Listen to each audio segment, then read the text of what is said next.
Welcome to Escapists Anonymous, the fantasy fiction book club. I'm Dan. And I'm Sam. This is a podcast for people who love to read and who read to escape into worlds of magic and adventure.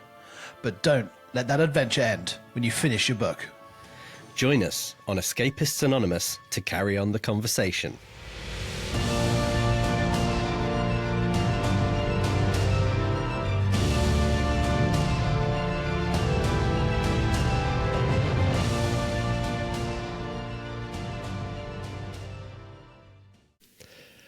Okay, another new episode and another new subgenre for us to cover as a podcast. We are delving into the world of cozy fantasy with Sangu Mandana's A Witch's Guide to Magical Innkeeping. And yeah, something totally different. I mean, this was another one that I think somebody suggested if we wanted something that was a bit more romance-based. I think this was after we did The Night and the Moth, and someone made a few different suggestions, and this one stood out for some reason. I don't know why, but... Yeah, I mean, the name doesn't necessarily roll off the tongue, but it does grab your attention. Like, yeah. Witch's Guide to Magical Innkeeping.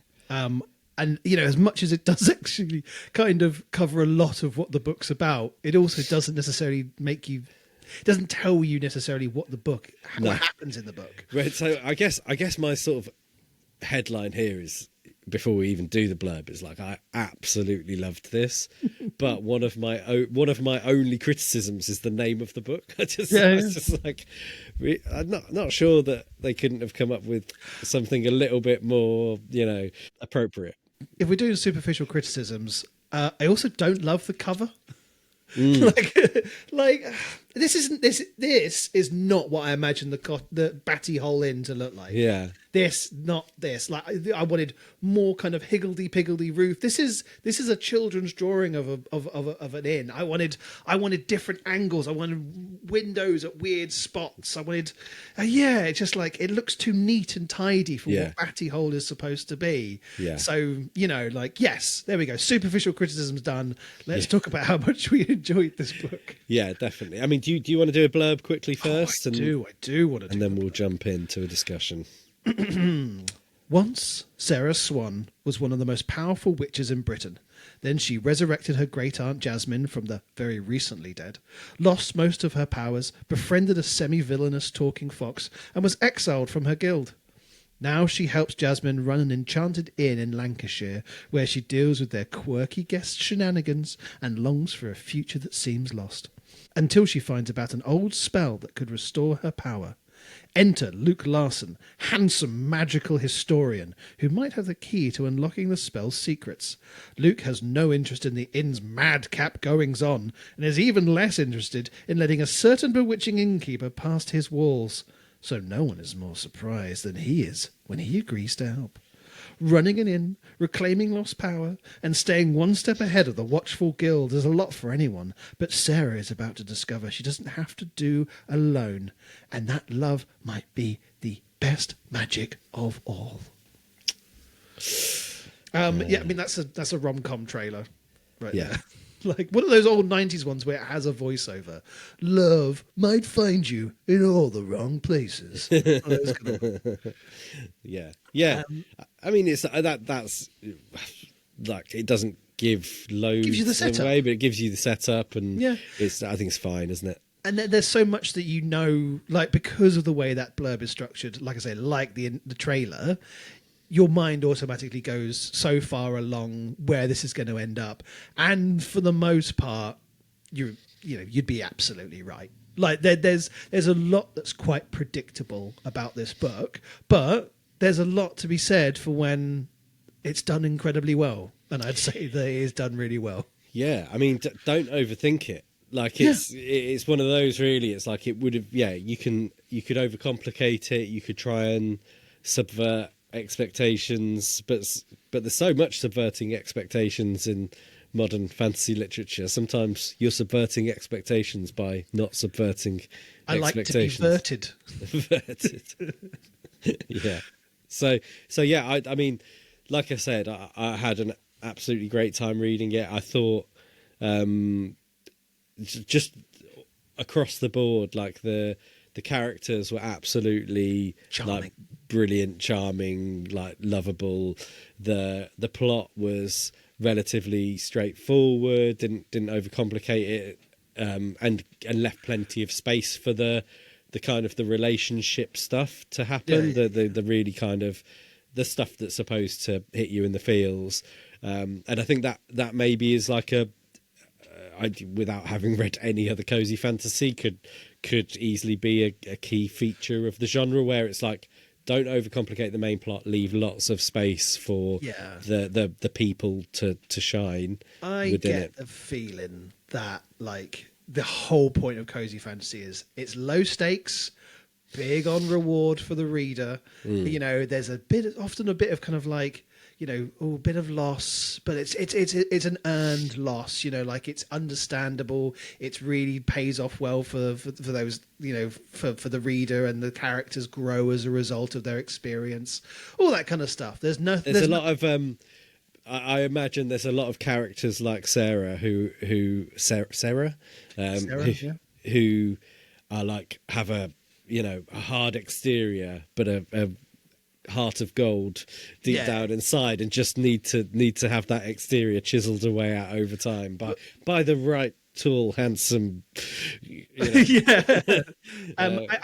I do think though that, like, because we were given so much of her own inner thoughts, we already knew that she had a big soft core. Like, so we got to see both sides of it. Her presenting this kind of like, I'm just going to get on with things. And then also her being like, oh, I love chocolate. That kind of stuff. Yeah, you're right. Like it's like she's not got like a cold exterior. She's got a tough exterior. Like, she cares deeply about the people and the places and the stuff that she cares about, and she will fight, you know, for those people, and that's like part of who she is. Yeah, and you know, one of the big things of this book, which is a very, you know, kind of like very present modern kind of approach, is chosen family. This idea that, you know, our existing parental structures should not have to be adhered to if they are not functioning correctly. You know, there's a lot of stories that be like, at the end of the day, you go back to your family, you know, it's like, no, you reject them. You know, like, her parents are useless and do not care because they're too selfish. Luke's parents and Posy's parents are useless. Nicholas's dad is clearly some kind of horrible monster, as is Albert Gray.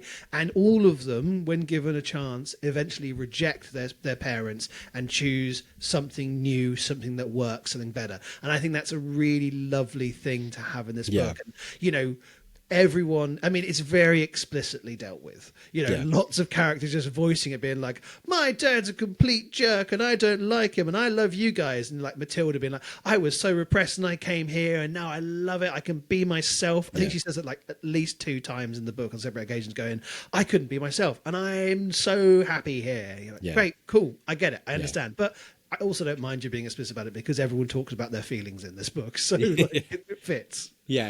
And like that, you've touched on it there, like that, not just like the sort of chosen / found family thing, but like the inclusivity that is a part of that, like the, you know, the different you know, neurodiversity stuff going on there, where, you know, like Posy's stuff is so heartwarming. Like, she just hasn't been able to find anywhere that she feels comfortable, and she comes to Sarah's inn, and it's like, you know, she's just immediately able to be herself without any judgment from elsewhere. I was reading you know, when I was reading the book, and I was wondering to myself, I was like, you know, I've read some depictions of autism and seen it in films as well, where autism is like, it's really unflatteringly portrayed. It's like, it's a huge burden to anyone around the people, you know, for them to have to deal with someone who's autistic. Or like, they're a Rain Man person who could just be brilliant if only there's this one thing, you know, like, oh, it's getting in the way. But here it's not. Like, it's very clear in the book that Posey isn't the problem. It's the institutions that exist around her that are so unwelcoming and rigid. It's like there is a place for her, and it's not them having to make accommodations. It's just letting her be who she is. And I thought that was one of the best elements of how autism is shown in this novel, because it's just like, yeah, this is how we should approach it. It's not like you're not fitting in with existing society. And then that's your problem, and those around you have to deal with. It's all right. How do we find a way to change in order to make sure that you as a fully rounded person gets to exist and be who you are? There's almost like a complete story there as well, isn't there, with Luke's experience of like he's this parent analog, or family member of someone with special educational needs who just can't quite get the the environment that they need for their child to prosper, and he's like really sort of quite worn down by it by the time he arrives at the inn. And like it'd be interesting to sort of know what Sangu Mandana's kind of personal experience of that is, because it feels quite prominent, and it ties in so well with Luke's character, because again, he's kind of got used to be like, right, well, I'm sticking with Posey.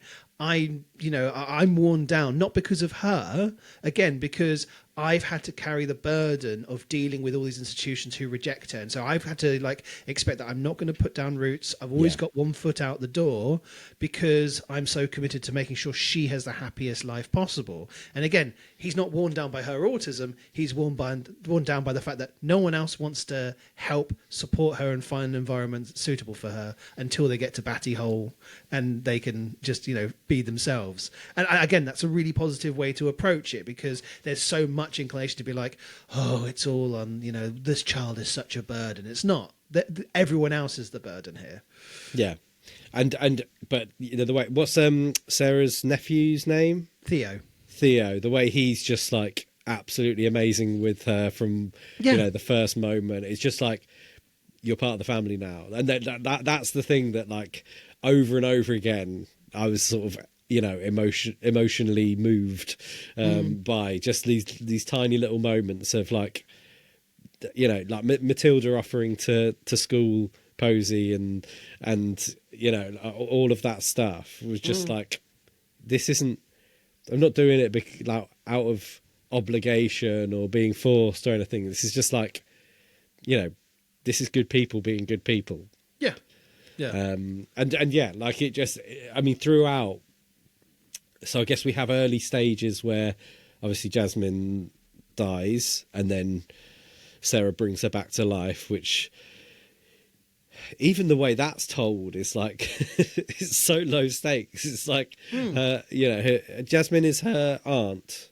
Yeah. Great aunt. Yeah. And then, she's died, and you've got the fox whose name is Clemmy. Who's like, just have a cup of tea first, and then we'll bring her back to life. Type of thing. It's kind of done in a way where it's like, wow, this is extreme personal family loss, but it's not told in like a super devastating way. And because we know that the blurb tells us that she's going to come back from the dead, we go into the book going like, all right, well I hadn't read that, Sam. But I mean, and also, Jasmine's an interesting character because, she's such an important feature in the plot because, she's the reason why Sarah loses her powers. She is this kind of representation of that throughout the entire story. And I kept thinking, oh, she's going to have to die at the end. But because it's cozy fantasy, it's like, no, she doesn't. She's just fine. She's just back. It's not like, oh, like, it's not like, because I thought like, there's no way that Sarah is going to choose for Jasmine to die. So if it comes to be a choice between Jasmine and her powers, she'll choose Jasmine any day, and like that could be the decision she gets to make, or something like oh, she'll have to accept that loss has to happen. She can't control everything with magic, and Jasmine dies. But no, we don't want to have too much tragedy in this book, so it is just like she continues to live, and it's all fine. But as a result, like Jasmine was one of the characters. Like, okay, everyone tells me she's really lovely, very friendly, blah blah blah, and the bit where she kind of talks about at the end where Matilda reveals her love for her, and she's like, "Oh, I was just never used to being loved because of my foot," and all this kind of stuff. I was like, we haven't seen enough of your inner thoughts to know how troubled you have been. Like, we've been told a couple of times by Sarah, but because you've been such a kind of a peripheral character as being around being lovely, like when you're like, I've never felt, I was like you're constantly being loved.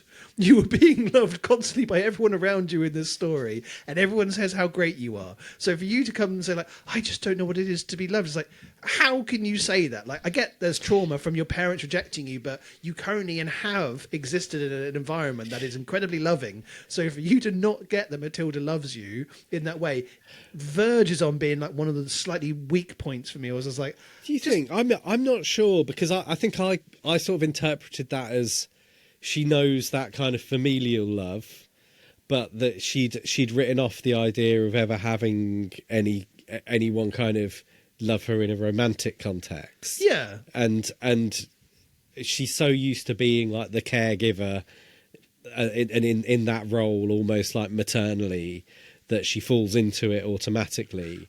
So she's just a little bit kind of... Say again? She doesn't serve the role of being the caregiver within the inn, because that's Sarah. Sarah does most of that for the storyline. So like, we are told that she is very caring and loving, and she makes the food and all that kind of stuff. Yeah. Sarah is the one who's predominantly... If Sarah was more dysfunctional and Jasmine's always there been like, come on, out of bed, let's get this sorted, and she is the crux upon which Sarah leans, I'd get it.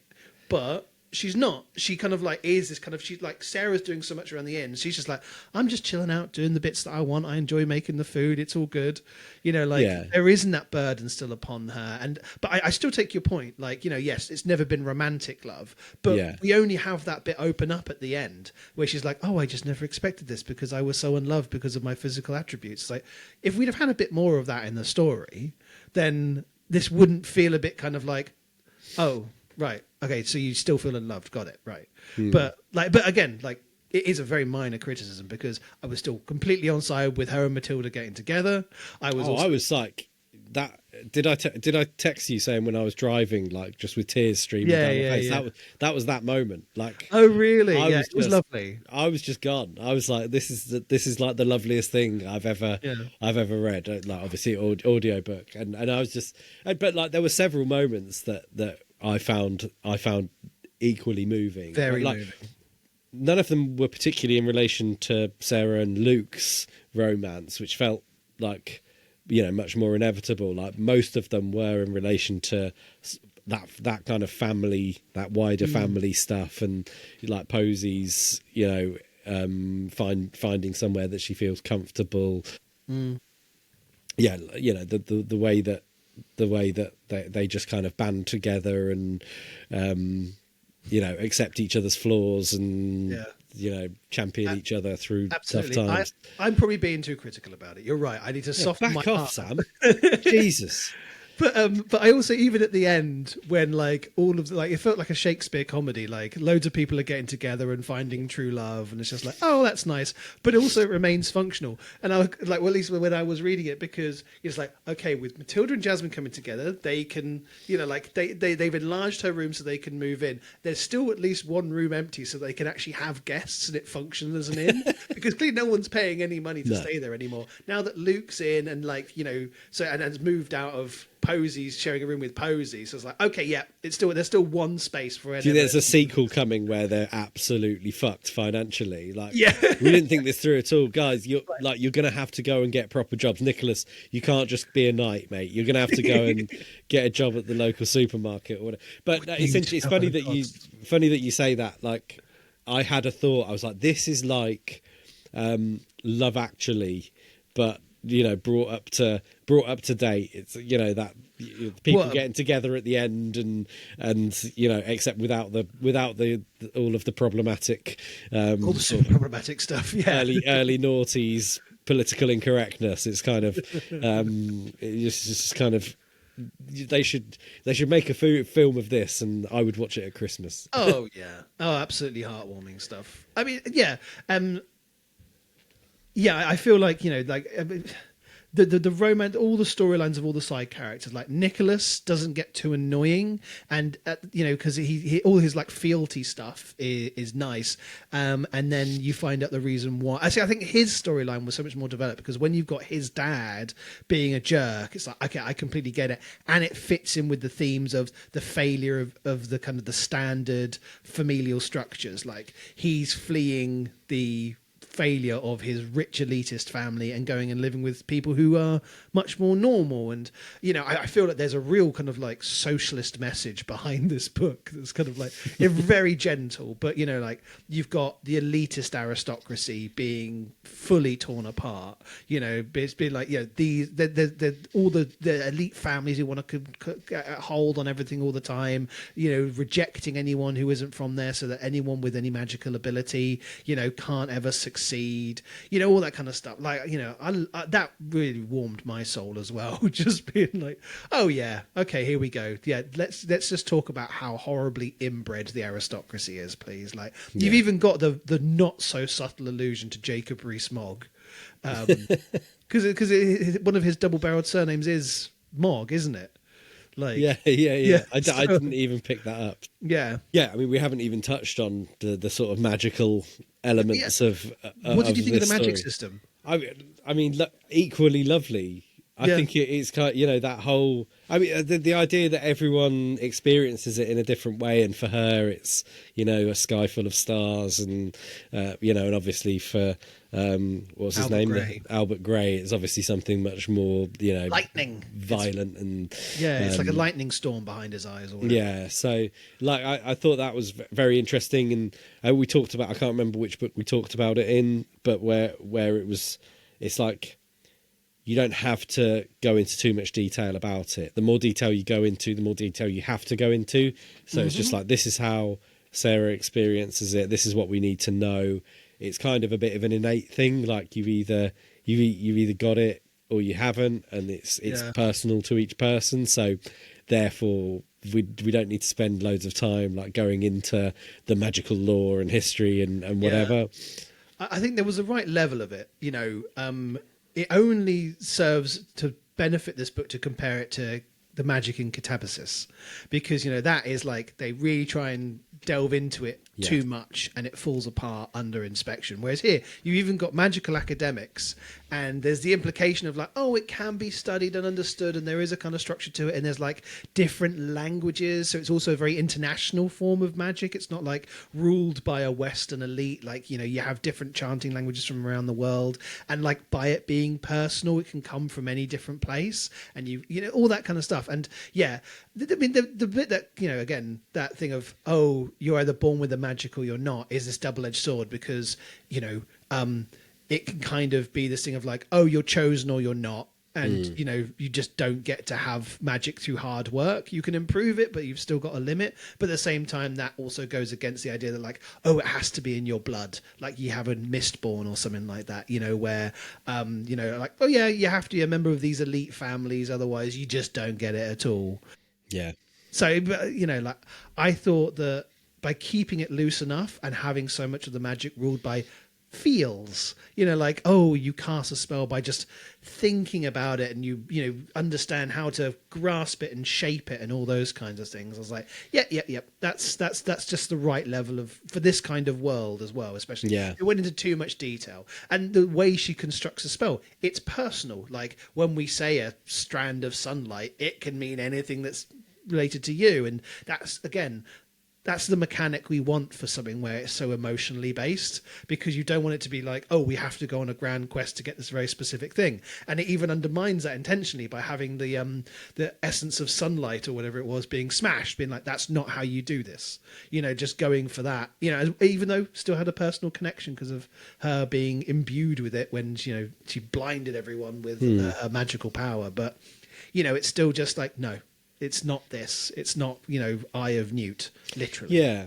I mean, I guess in that sense that there was a bit of a sort of Harry Potter-ish approach. Well, that's the elephant in the room to this magical world, isn't it? Like, because it does bear comparisons to Harry Potter, because you've even got like a Hogwarts-style school. Yeah. Well, that's what I was thinking all the way through, you saying about like the magical the chosen magical elite, and and obviously views around like pure blood, almost magical families and stuff. But then even you can do spells by almost. They don't have wands in this, do they? But like a thought and an intention, or you can make up a little potion to solve stuff. It's very, I mean, I guess Harry Potter's sort of based on that quite traditional view of magic and stuff. But yeah, there's definitely some stuff that's transferred across from there, isn't there? And there's still a commentary there as well of like I think it's kind of like a more modern updating of the approach of Hogwarts, because yes, like Hogwarts and the Harry Potter world was still very much like pro kind of like people from outside of the magical community being coming in, like against this whole kind of like prejudice of mudbloods. But this is one step further of like you shouldn't even have to be bound to those rigid Muggleborns, Sam. We don't use the phrase mudbloods here. Sorry, I forgot about the Muggle word. But just the idea of like you should be taught outside of elite institutions as well, and the kind of the democratization of access to these kinds of resources. I think what was really interesting about the ending tying in with all of this is, despite being cozy fantasy and very much wish fulfillment, there was quite a lot of pragmatism to the ending. Sarah didn't get to keep her magic. It was a great sacrifice, and also the changes within the guild and the whole elite establishment is acknowledged as being quite incremental. Like, more change will come. It can't happen overnight. Yeah, we've made at least some steps. I was like, wow, it's not like a complete upending of it then. It's just going, yep, this is as far as we could reasonably go. It felt like a kind of a real soft left kind of like interpretation of what victory was. Exactly. Yeah, and that was one of the things I really loved, because I was like, would have been really easy to do that, and they all lived happily ever after. Like everyone got exactly what they wanted immediately thing. Especially given the genre and the amount of like good feels that it does give you throughout. But I think I think so much of this was about like the journey, and like the coziness was in the journey and the interactions on the way,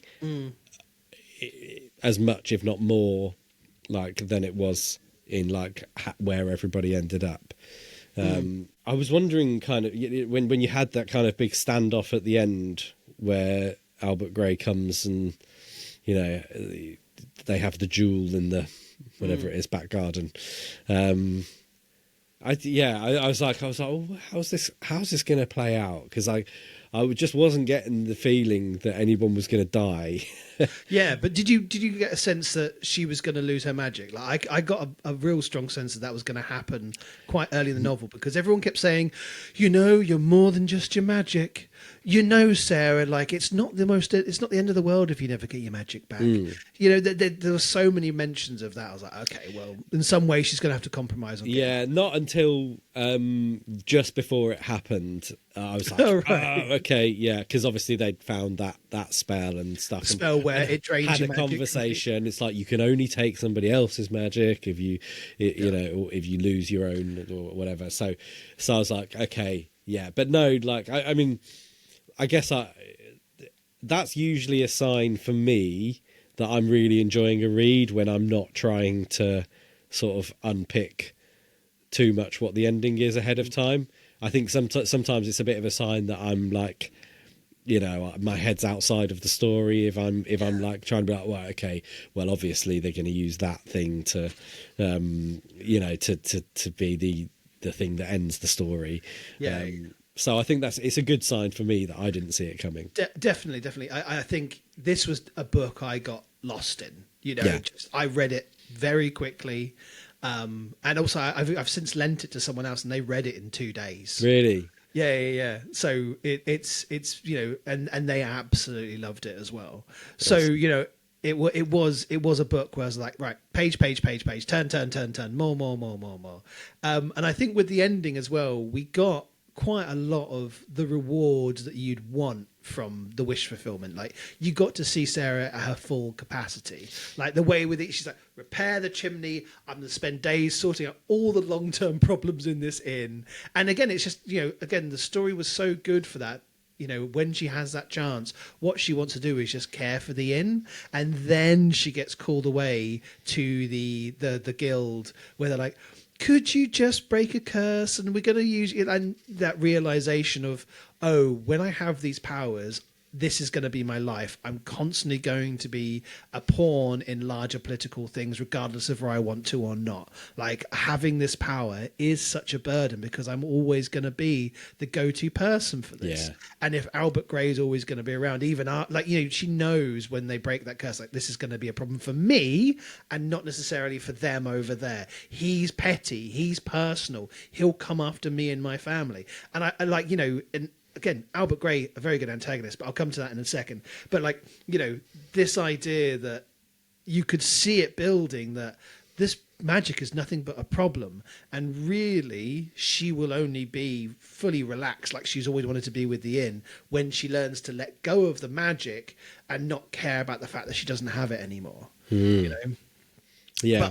But there was that little glint of like the one star in her vision when she shut her eyes, still left you with that little hope of, oh, if there's another book, she'll probably get a bit more magic back, and it's fine. I kind of hope there's not.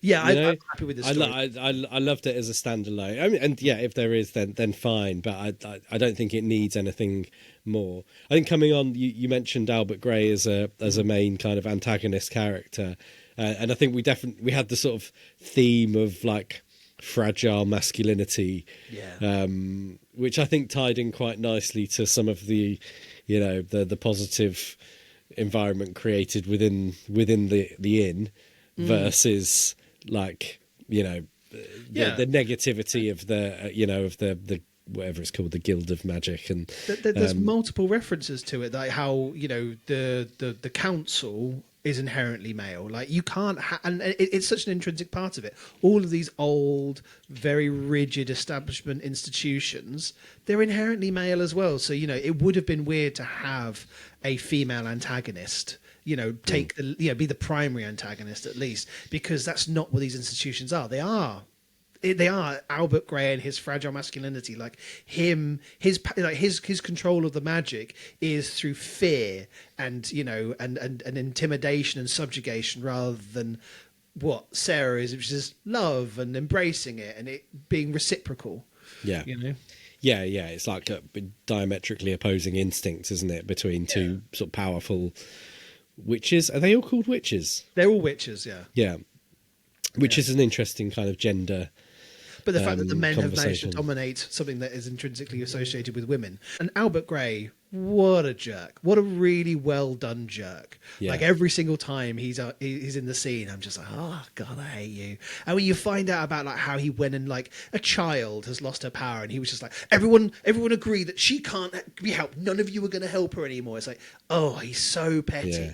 Like, every single bit, every action he does. Like, so fragile. Like, he's so threatened. Even after she loses her power, it's like he still feels threatened by her. But also, like, I really enjoyed the angle of sort of disappointment. Like, when he became her mentor, that she was really hoping to have this, like, father figure that she'd never had, you know, before. And he could have been this, like, really positive influence and part of her life, but instead he was, you know, he was just petty and defensive and threatened and just weak, really. And again, she doesn't, it's not the story finds resolution in her finding a father figure. Like, she realized she doesn't need one. You know, like, again, parental kind of like role models, if they aren't working, you don't have to have them. It's not an essential. You can build a family in whatever form. It doesn't have to have parental roles. It can be a mutually supportive bunch of peers.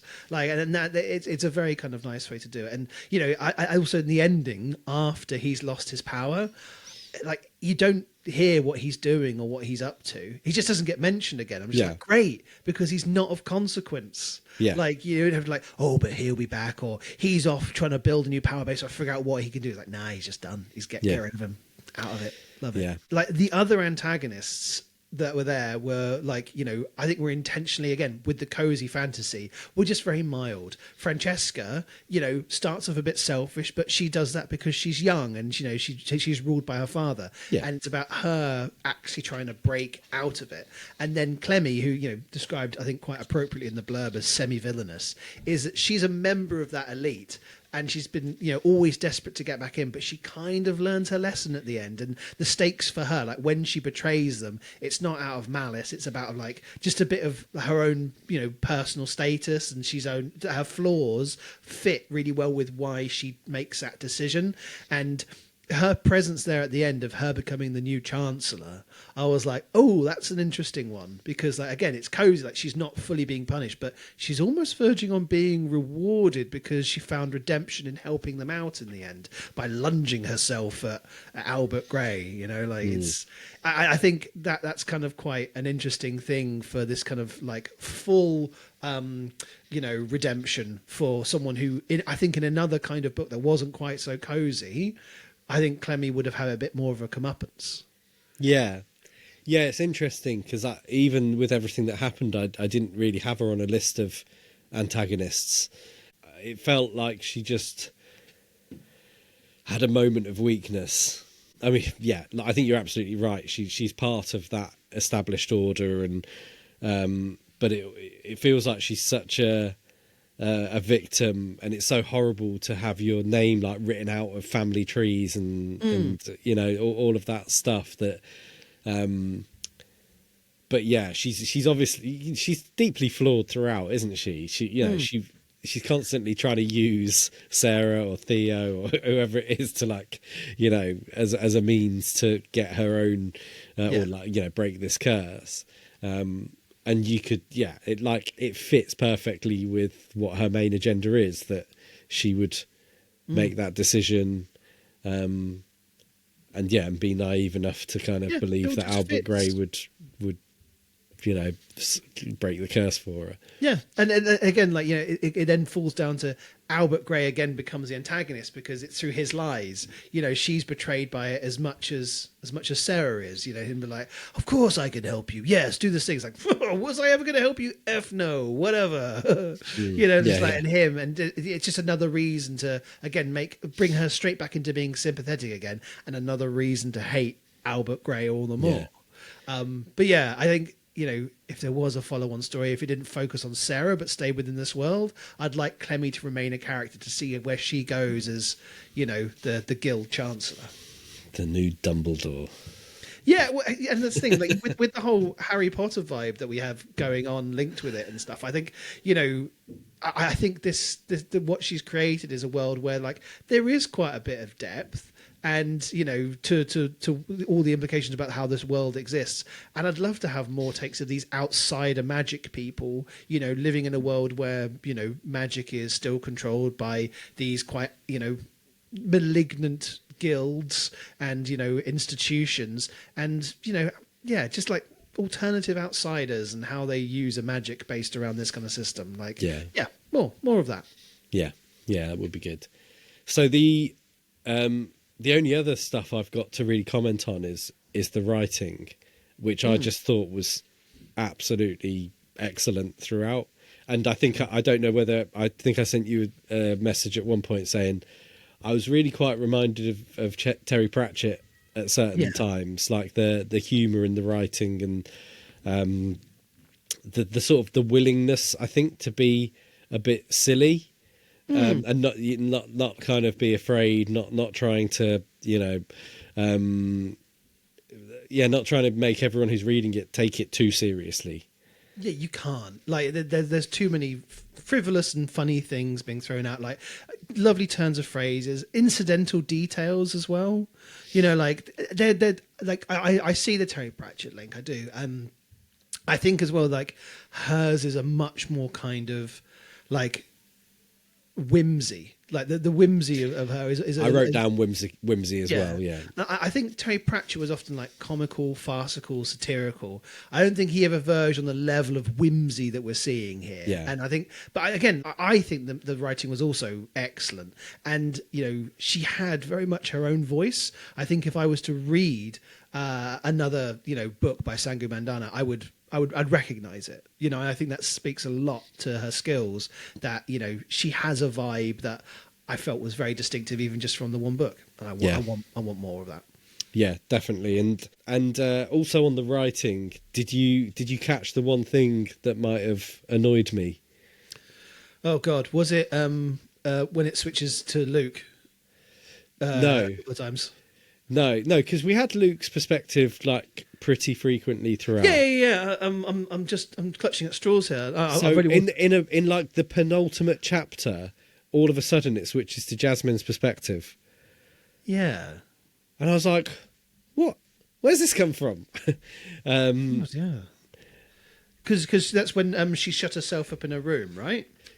No, so I think it's. It might not be the penultimate one. It might be a little bit. It was to very, very, very close to the end, and I think Jasmine's watching Luke and Sarah have a conversation out in the garden, and it's just before Albert Gray turns up, I think. Right. Yeah. Didn't pick up on that at all. That is a weird choice in shifting it then, because why did we want to view that conversation externally? Yeah. What would it benefit from not having it from the perspective of one? Is it because we want the two characters finally having that conversation to be seen from a third point of view? So we're not seeing it from either there, so there's an equality between their perspectives, maybe. Yeah. But still, I missed it, but I agree with you. Doesn't need to be there. Doesn't need to be there. Find another way. Small notes for Sangu Mandana, and I'll add that did not in any way like ruin my experience. Like this was, for what it's trying to be, it was close to perfect. I think like it was. Oh, yeah. It was absolutely fantastic, and I think both of us have very much nitpicked in the small things that we've kind of pointed out, but we would give Sangu Mandana a huge round of applause, and we've already been talking about other stuff. We looked up, obviously she's got another maybe one or two ones that are very obviously cozy fantasy, and then discovered that she also had a sci-fi trilogy that she released over a few years, with the most recent one series. Yeah, came out. Maybe the third one came out in 2022. Yeah. So it'd be very interesting to see how her, obviously excellent writing translates into a sci-fi story. Whether it's a cozy sci-fi, who knows? Cozy sci-fi. That's a genre I want to get into. I think when you said that this book does exactly what it wants to do, I think that's always what you want to get out of a book, isn't it? It's like trying to be multiple things. Something can be a 5 out of 5, a 10 out of 10 or whatever, regardless of what the genre or what it is. It doesn't have to be a sprawling epic spread across 800-page novels. Like this has told a story in like 350 pages or whatever it is. And it's like, it hits every single note of what it wanted to do. And so that's what makes a great book. Yeah. I agree 100%. It was very close to 5 out of 5 for me, and let's definitely review some more Sangu Mandana in the future, whether it's a new book that comes out later or whether we delve back and, review that trilogy, try and just burn through all of them and have a little review of that. There's, the next time we have the opportunity, I think we'll definitely take it to read more of her. Yeah. And, for anybody listening, watching, who are the other people in cozy fantasy that we should check out? Because I have to say, I had the thing where I don't think it's necessarily like a hard rule of the genre, in the way that romantasy is very much marketed at female audiences. I feel like cozy fantasy is probably not, as like I said, as much as of a hard rule, but it feels like it is maybe more predominantly a female audience that engages with this. Yeah. But I just absolutely loved it, and I'd be up for reading more cozy fantasy. Like, I think if you read lots of like epic, grim, dark fantasy, sci-fi stuff, like this is just a lovely Counterpoint to that. Counterpoint to that, yeah, and something that you can really kind of use to, freshen your brain before Palate cleanser. Yeah, I don't like the phrase palate cleanser. No, because it makes it feel like it's a neutral, tasteless thing. But and a throwaway in a way that this definitely wasn't. Like, this was a really, really well told story with absolutely excellent writing and lovely moments scattered throughout, and funny, made me laugh, made me cry. Did all of it.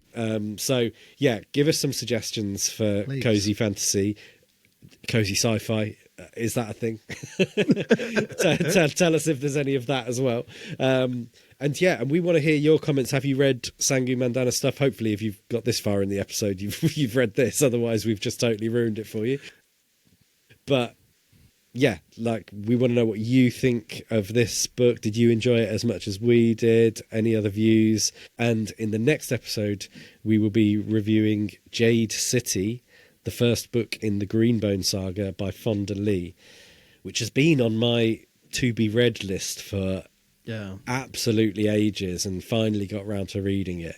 A slightly older book. I think it's from like 2017 or something. Yeah. But, when you recommended it as one we could potentially read, and I picked it up, started it, and I'm looking forward to reading more of it, because I've already started it a little bit. Well, I mean, I've really been wanting to like hit some of those, the really big, trilogies, names in the genre. And it feels like lots of people have been talking about this ever since it's been released. So it's great to finally, be able to get onto it. And I have a feeling it's not going to be cozy at all based on what I've heard about it. But that's great. So so if you've read that already, or if you want to read it before the next episode, you can do so.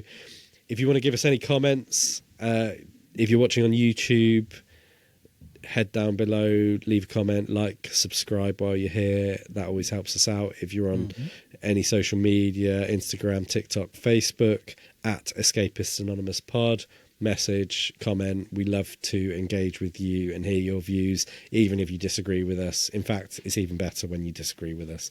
We want that engagement. We like that. Controversy drives clicks, guys. So feel free to disagree. But in the meantime, thanks ever so much for joining us for this episode, and we really appreciate having you with us. And it's goodbye from me. And goodbye from me.